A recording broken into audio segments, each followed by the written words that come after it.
পরিসংখ্যান বলছে ব্রিটেনে গড়ে 10টি রেস্টুরেন্ট ব্যবসার মধ্যে প্রায় 8টি হচ্ছে বাংলাদেশি মালিকানাধীন। কিন্তু তথ্য প্রযুক্তি ব্যবহারে পিছিয়ে পড়া বাংলাদেশি ব্যবসায়ীরা হাতছাড়া করছে মুনাফা। এই সংকট দূর করতেই যাত্রা শুরু করলো অনলাইন সেবা প্রতিষ্ঠান chef online. What we are proposing is to take this cost element out. There's another fear factor of people knowing how to use the system. They're worried, can we use it? Are we going to have problems? Are we going to, things going to go mess up? We have a full support team available. সহজ ব্যবহার পদ্ধতির জন্য chef online এগিয়ে যাবে বলে বিশ্বাস করেন অনলাইনটির chairman Shawkat Azizur Rasel.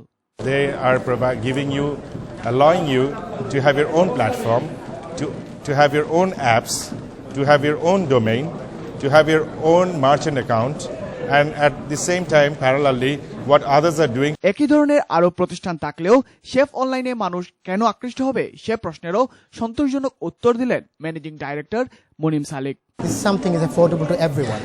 There's no one in business that can say it's a platform that we cannot afford.